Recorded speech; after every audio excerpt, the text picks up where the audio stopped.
నమస్కారం. ఇది సంగతికి స్వాగతం. సైన్స్లో మహత్యాలకు స్థానం లేదు. అక్కడ ప్రతి విషయానికి ఓ ప్రామాణికత కావాలి, నిరూపణ అవ్వాలి, ఆధారాలు లభించాలి. పైగా ఏ భౌతిక సిద్ధాంతము శాశ్వతం కాదు. అవి ప్రతిపాదనలు మాత్రమే. చెల్లినన్నాళ్లు చెల్లుతాయి. వ్యతిరేక ప్రయోగ ఫలితం కనబడిన నాడు ఆ సిద్ధాంతం వీగిపోతుంది. అంటే నమూనాలకి సిద్ధాంతాలకి పుట్టుగా జీవితం గిట్టుగా ఉంటాయి. కొన్ని మాత్రం అందుకు అతీతం. అవి సర్వకాలాలకు అనుగుణంగా సర్వధర్మాల్ని ప్రభావితం చేసేలా వెలుగొందుతాయి. భౌతిక శాస్త్ర గతిని మార్చిన ఐన్స్టీన్ సాపేక్ష సిద్ధాంతము ఆ కోవలోనిదే. అందుకు సంబంధించి అది పుట్టిన 100 ఏళ్లకు మరో అద్భుతం ఆవిష్కృతమైంది.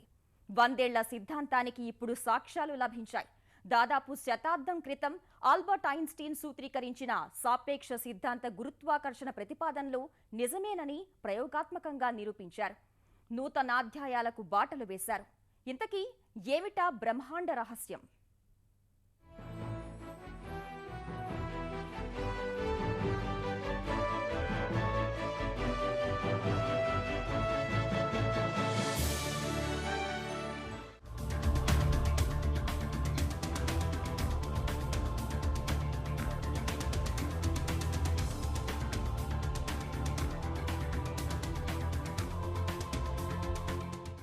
ఈ సృష్టిలో సమాధానం దొరకని ప్రశ్నలు మిగిలే ఉన్నాయి.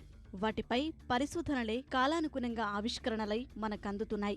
అందుకే ప్రతి తాళం కప్పతో పాటే చెవి తయారవుతుందన్న మాటెంత నిజమో, ఎక్కడా సమాధానం లేని ప్రశ్నంటూ ఉండదన్న మాట అంతే వాస్తవం. కాకుంటే కాస్త సమయం పడుతుందంతే. అది ఏళ్లవచ్చు, దశాబ్దాలు, శతాబ్దాలు కావచ్చు. అందుకే ఏ ప్రశ్నని ప్రశ్నలా వదిలేయకూడదు. వదిలేస్తే ఎందుకు అనే ఆ ప్రశ్నే లేకపోతే ఇవాళ మనం ఇలా ఉండేవాళ్లమే కాదు. విచ్చుకున్న ఆ ఆలోచనలతో పాటే మానవజాతి పరిణామక్రమం చెందుతూ వచ్చింది.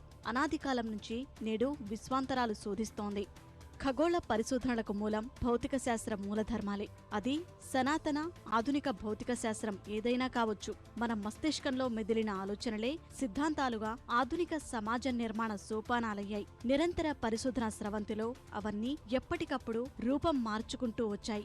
భూమికి సంబంధించి మొదట ఎంపిడోక్లిస్ చతుర్భుత సిద్ధాంతం 200 ఏళ్లు ఎదురులేకుండా బతికింది. తర్వాత న్యూటన్ గురుత్వాకర్షణ సిద్ధాంతం 300 ఏళ్లపాటు రాజ్యమేలింది. ఆ దెబ్బతో ఎంపిడోక్లిస్, అరిస్టాటిల సిద్ధాంతాలన్నీ కాలగర్భంలో కలిసిపోయాయి. 400 ఏళ్ల క్రితం గెలీలియో ఎక్కుపెట్టిన టెలిస్కోప్ విశ్వాంతరాల అన్వేషణకు తొలి సోపానమైతే, ఐన్స్టీన్ సాపేక్ష సిద్ధాంతం ఆధునిక భౌతిక శాస్త్ర ప్రగతిలోనే మైలురాయిగా నిలిచిపోయింది. ఖగోళ శాస్త్రాన్ని కొత్త పుంతలు తొక్కించి అంతరిక్షాన్ని అరచేతిలోకి తెచ్చింది.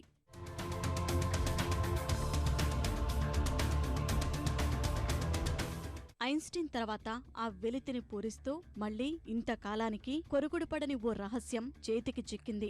గురుత్వాకర్షణ తరంగాల గుట్టువీడింది. 100 ఏళ్ల నాటి ఐన్స్టీన్ సిద్ధాంతంలో గురుత్వాకర్షణ తరంగాల ప్రతిపాదన నిజమని నిర్ధారణయింది. దశాబ్దాల అన్వేషణ తర్వాత వాటి ఉనికి ప్రత్యక్షంగా గుర్తించినట్లు శాస్త్రవేత్తలు ప్రకటించారు. విజ్ఞాన శాస్త్రంలో మైలురాయి లాంటి ఈ ఘట్టంలో గురుత్వాకర్షణ తరంగాలపై తొలిసారి ప్రత్యక్ష ధారాల్ని పరిశీలించారు శాస్త్రవేత్తలు. 130 కోట్ల ఏళ్ల క్రితం 2 కృష్ణబిలాలు ఢీకొనడం వల్ల కలిసిపోయిన 2 భారీ ద్రవ్యరాశులు ముందుకు చలించి గతేడాది భూమికి దరిదాపులకు చేరగా ఆధునిక పరికరాలతో వాటి జాడ గుర్తించినట్లు ప్రకటించారు. అంటే భవిష్యత్ పరిశోధనల్లో తక్కువ ద్రవ్యరాశికల వస్తువుల మధ్య గురుత్వాకర్షణ శక్తి, తరంగాల ప్రభావాన్ని కొలవడానికి ఈ ఫలితాలు ఆలంబనగా మారతాయి అనుకోవచ్చు.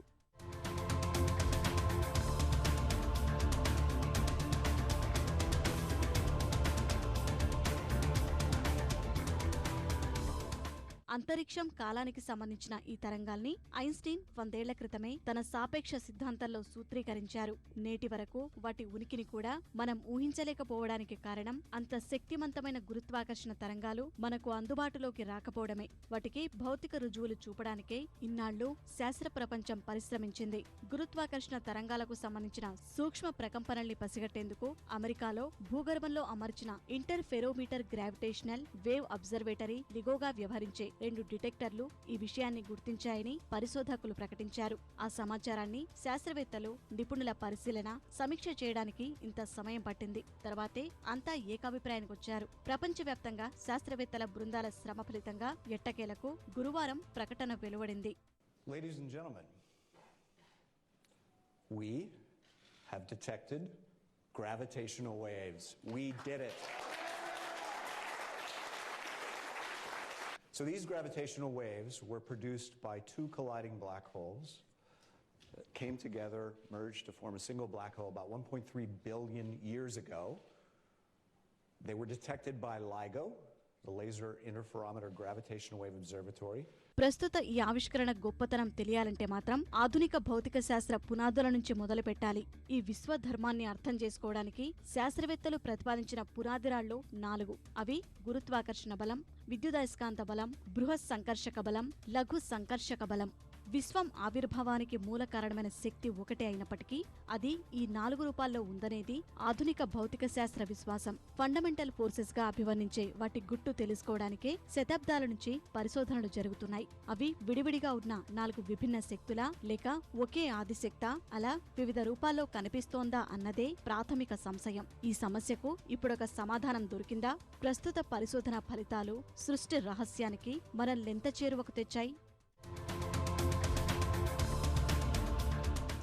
ఈ గుట్టు విప్పే క్రమంలో మొదటి అడుగు న్యూటన్ గురుత్వాకర్షణ సిద్ధాంత ప్రతిపాదన. 1666లో చెట్టు నుంచి యాపిల్ భూమికి రాలడం గమనించి ఈ సిద్ధాంతాన్ని ధృవీకరించారనేది అందరికీ చిన్నప్పటినుంచి బుర్రకు పట్టించే విషయమే. ఆయనే అదే శక్తి చంద్రుడు కక్షలో భూమి చుట్టూ పరిభ్రమించేలా చేస్తుందని, అన్ని ఖగోళ రూపాలకు అది వర్తిస్తుందని సార్వజనీన సిద్ధాంతం ప్రకటించాడు. ఇక్కడ మనం ఒక తేడాను గమనించాలి. ఒక పండు భూమి మీద పడ్డా, చంద్రుడు భూమి చుట్టూ తిరుగుతున్నా గురుత్వాకర్షణ శక్తే కారణమైన ప్రస్తుత పరిశోధన ఫలితాలు విశ్వంలో 2 అతిపెద్ద వస్తువుల మధ్య వినిమయమవుతున్న శక్తి తరంగాల గురించి అని గుర్తుంచుకోవాలి.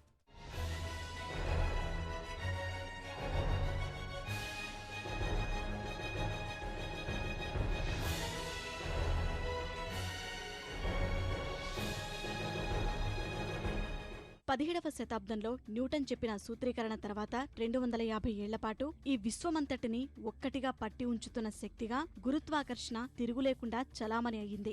ఇక్కడ 2 అతి ముఖ్యమైన విషయాలు. విశ్వంలో ప్రతి వస్తువు ప్రతి ఇతర వస్తువుని ఆకర్షిస్తుంది. వాటి మధ్య ఉండే ఆకర్షణ బలం ఆయా వస్తువుల గురుత్వం లేదా వాటి మధ్య ఉండే దూరంపై ఆధారపడి ఉంటుందన్నది రెండవ అంశం. అంటే వస్తువుల గురుత్వం ఎక్కువైన కొద్దీ వాటి మధ్య ఆకర్షణ పెరుగుతుంది. రెండింటి మధ్య దూరం పెరిగిన కొద్దీ ఆ ఆకర్షణ తగ్గుతుంది. న్యూటన్ ఈ విషయాలన్నింటికీ సిద్ధాంత రూపం ఇవ్వడమే కాక అవి విశ్వమంతటా ఒకేలా పనిచేస్తాయని పేర్కొన్నాడు. న్యూటన్ తర్వాత 20వ శతాబ్దపు ఆరంభంలో ఐన్స్టీన్ ఆ సిద్ధాంతానికి మెరుగులు దిద్దాడు. న్యూటన్ అసంపూర్తిగా వదిలేసిన అనేక విషయాలకు సమాధానాలు వెతికే ప్రయత్నం చేశాడు. న్యూటన్ విశ్వంలో ఉన్న ఏ 2 వస్తువులైనా ఎంత బలంతో ఆకర్షించుకుంటాయో లెక్కకు ఓ సూత్రమైతే ఇచ్చాడు తప్ప అవి ఎందుకు ఎలా ఆకర్షించుకుంటాయో చెప్పలేదు. ఆ వెలితి పూరిస్తూనే ఐన్స్టీన్ థియరీ ఆఫ్ జనరల్ రిలేటివిటీని ప్రతిపాదించాడు. అందుకు 10 ఏళ్ల ముందు నుంచే అంటే 1905 నుంచే తన వాదనపై అనేక పరీక్షలకు ఎదురు నిలిచాడు. ఇప్పటి వరకు అది వాదనే. ఆ ఊహకు తన సిద్ధాంతానికి ఈరోజు ఆధారాలు లభించాయి. వాటి ఆధారంగానే అప్పట్లో ఐన్స్టీన్ కాంతివేగపు కొలమానం E=mc² ని ప్రతిపాదించాడు. ఈ విశ్వమెలా పనిచేస్తుంది అనే మీమాంసపై అప్పటి వరకు అన్ని భావనల్ని సాధారణ సాపేక్ష సిద్ధాంతం తిప్పిరాసింది. కాకపోతే ఈ గురుత్వాకర్షణ తరంగాల్ని గుర్తించడం చాలా సంక్లిష్టమైన విషయం. గురుత్వాకర్షణ అన్నది ఖగోళ దూరాల్ని అవలీలగా దాటే అతి బలహీనమైన తరంగం. అందుకే ఐన్స్టీన్ మొదట శాస్త్రవేత్తలు వాటినెప్పటికీ వినలేరని పేర్కొన్నారు. తర్వాత ఆయనకే అనుమానమొచ్చి తరంగాలు నిజంగా ఉంటాయా అని 1930లో ప్రశ్నించారు. అప్పటి నుంచే వాటి ఉనికిపై శాస్త్రవేత్తలు పరిశోధనలు ప్రారంభించారు. సుమారు 30 ఏళ్ల తర్వాత 1960లో అలాంటివి ఉండే అవకాశముందంటూ ప్రాథమిక నిర్ధారణకొచ్చారు. ఇదే అంశంపై పరిశోధనలకు 1993లో నోబెల్ పురస్కారం కూడా లభించింది.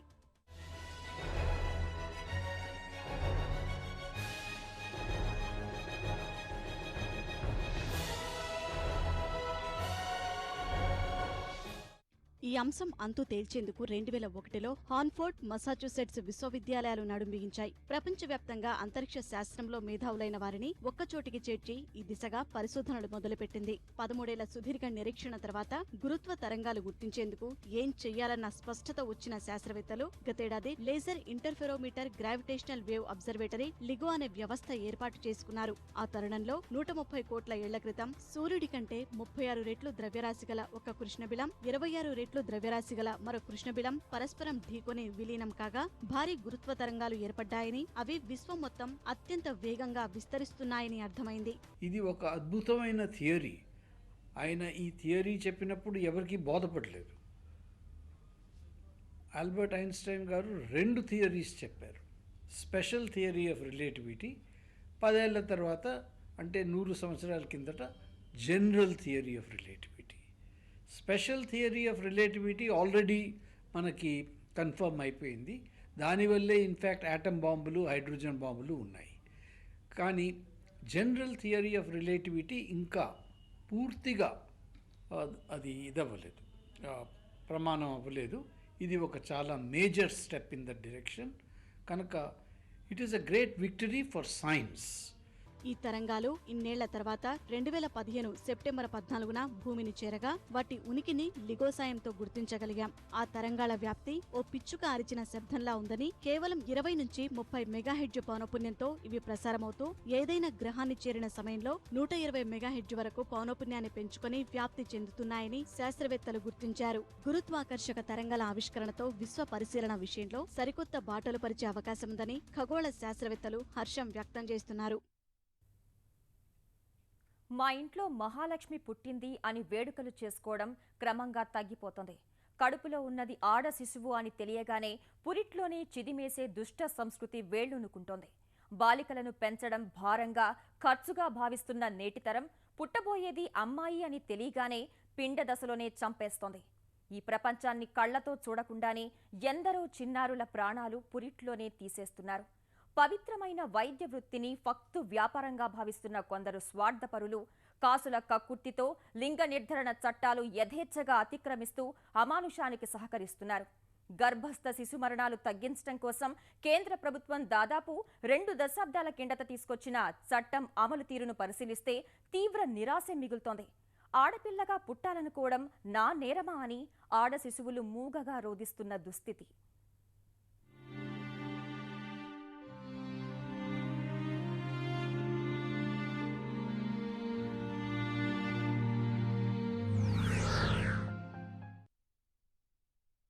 సమయం ఈ నెల 9వ తేదీ తెల్లవారుజాము. స్థలం కర్నూలు ఆనంద్ థియేటర్ సమీపంలోని మురుగునీటి కాలువ.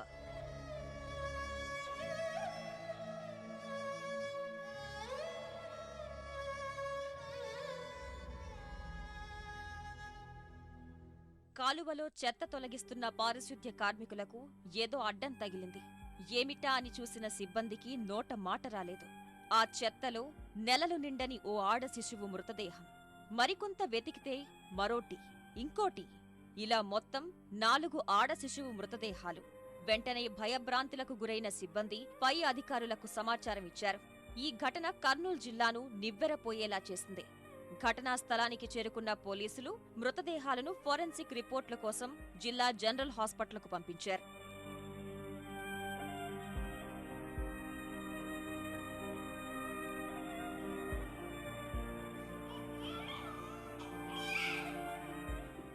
ఈ ఒక్క సంఘటన చాలు రాష్ట్రంలో భ్రూణ హత్యలు ఎంత యథేచ్ఛగా సాగుతున్నాయో అర్థం చేసుకోవడానికి.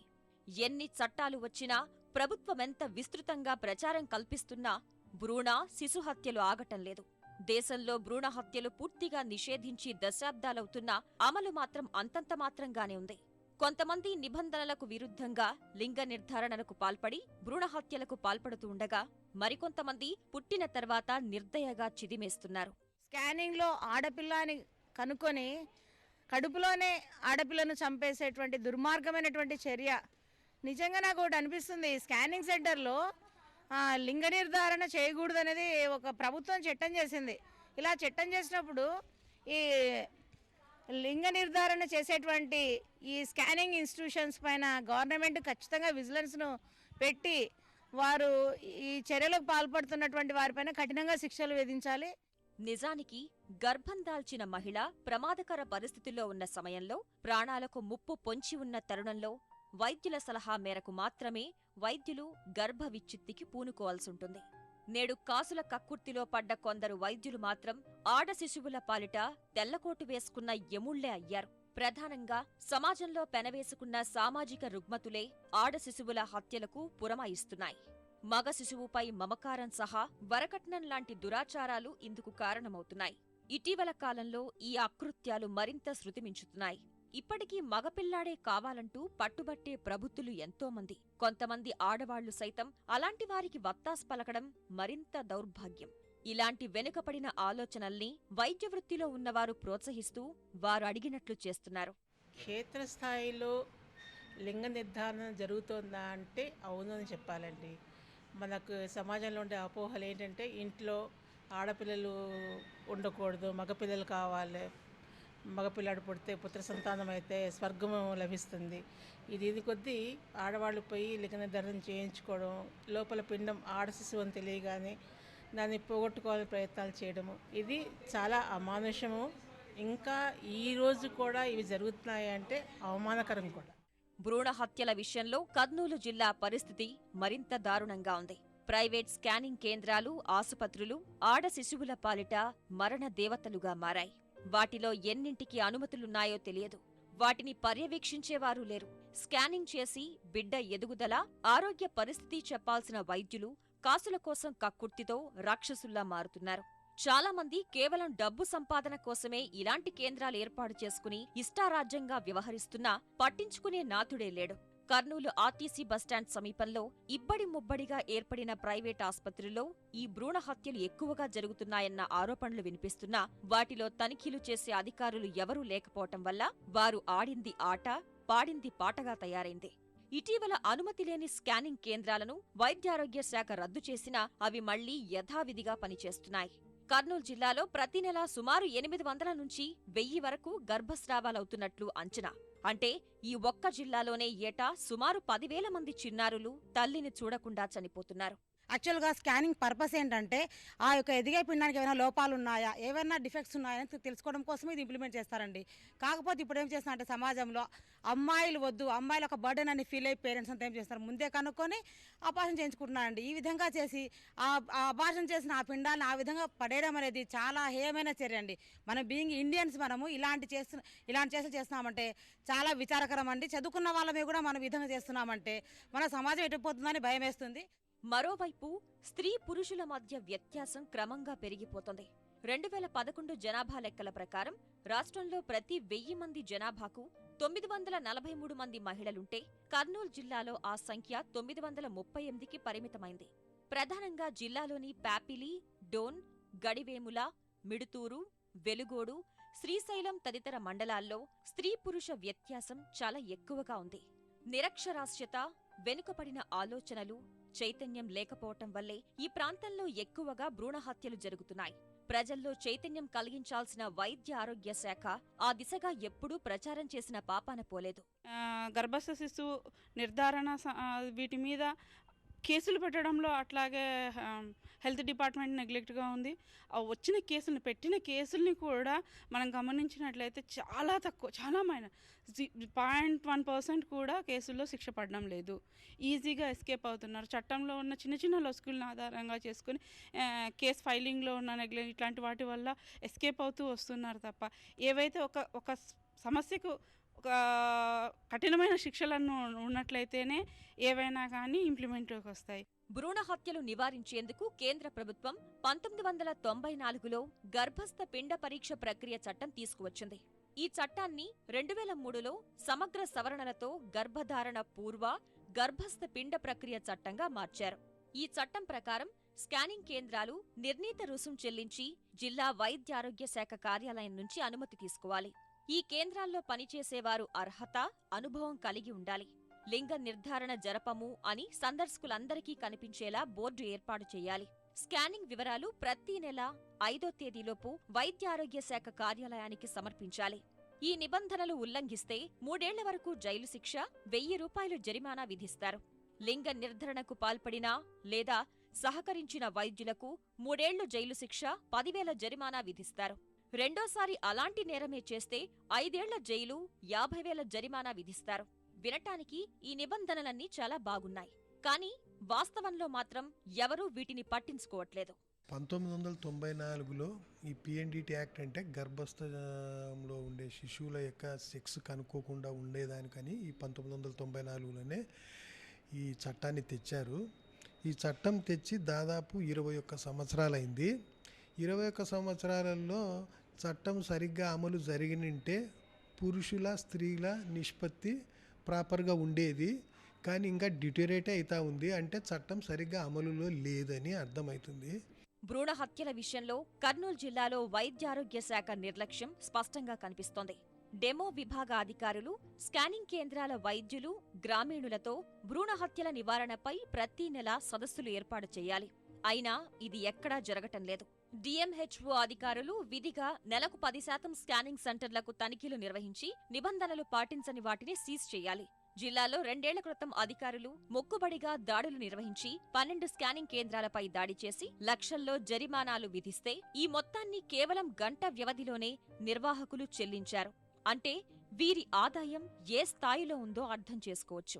భ్రూణ హత్యలు తగ్గాలంటే లింగ నిర్ధారణ పరీక్షలు తప్పనిసరి చేయాలని ఇటీవలే కేంద్ర మహిళా శిశు సంక్షేమ శాఖ మంత్రి మేనకా గాంధీ వ్యాఖ్యానించారు. ఈ వ్యాఖ్యలపై ఓవైపు తీవ్ర దుమారం రేగుతున్నా మరోవైపు భారత వైద్యుల సంఘం మాత్రం మద్దతు పలికింది. చర్చల దశలో ఉన్న ఈ చట్టాన్ని తీసుకురావాలని పలువురు వైద్యులు కోరుతున్నారు. ప్రతిపాదిత చట్టం ప్రకారం కడుపులో పెరుగుతున్నది ఆడ శిశువా, మగ శిశువా అనేది ముందుగానే పరీక్షలు చేసి తల్లులకు తెలపాలి. క్రమం తప్పకుండా ప్రతి నెల బిడ్డ ఆరోగ్య పరిస్థితి పర్యవేక్షించాలి. ఈ రికార్డులను అధికారికంగా నమోదు చేసి ఎంతమంది శిశువులకు జన్మనిచ్చారో సరిచూసుకోవాలి. సెంట్రల్ మినిస్టర్ మేనకా గాంధీ గారు ఈ మధ్య చెప్పి ఉన్నారు పిఎన్డిటి గురించి. ఈ యొక్క లింగ వివక్ష ప్లస్ ఆడపిల్లపైన ఈ నేరాలు మోపడము, తీయడము, ఇవన్నీ గర్భస్థం అబార్షన్ చేసుకోవడం వంటి తగ్గాలంటే మెయిన్గా మనము 5వ నెలనే ఏ తల్లికి ఏ బిడ్డ ఉందో ఆడనా మగనా అని రాసి రిజిస్టర్లో ఎంటర్ చేసి దాన్ని ఫాలోఅప్ కావాలి. సో ఇప్పుడు for example Kurnool Narasingaraopet general hospital పరిధిలో 100 మంది గర్భిణీశీలలో 60 మంది ఆడపిల్లలు, 40 మంది మగపిల్లలు ఉన్నప్పుడు అది డెలివరీ అప్పుడు కూడా అలాగే కొనసాగాలి. దాంట్లో ఎటువంటి తేడా వచ్చినా కూడా వాళ్ళు దోషులు అవుతారు. ఇది ఊరికే వెతకడం ఎందుకండి? మేడం గారు ప్రపోజ్ చేసిన సిస్టమ్ చాలా మంచిది. దానివల్ల మనం పీసీపీఎన్డీని ఇంకా బాగా అమలు చేయొచ్చు.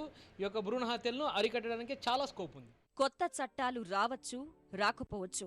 కానీ భ్రూణ హత్యలను నివారించి ఆడపిల్లలకు జన్మనివ్వాల్సిన బాధ్యత మనపై ఉంది.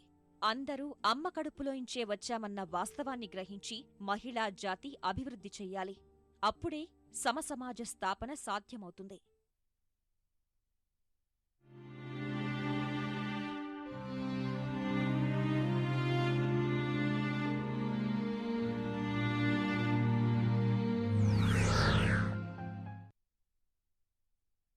విభిన్న అంశాలతో మరో ఇది సంగతిలో కలుసుకుందాం.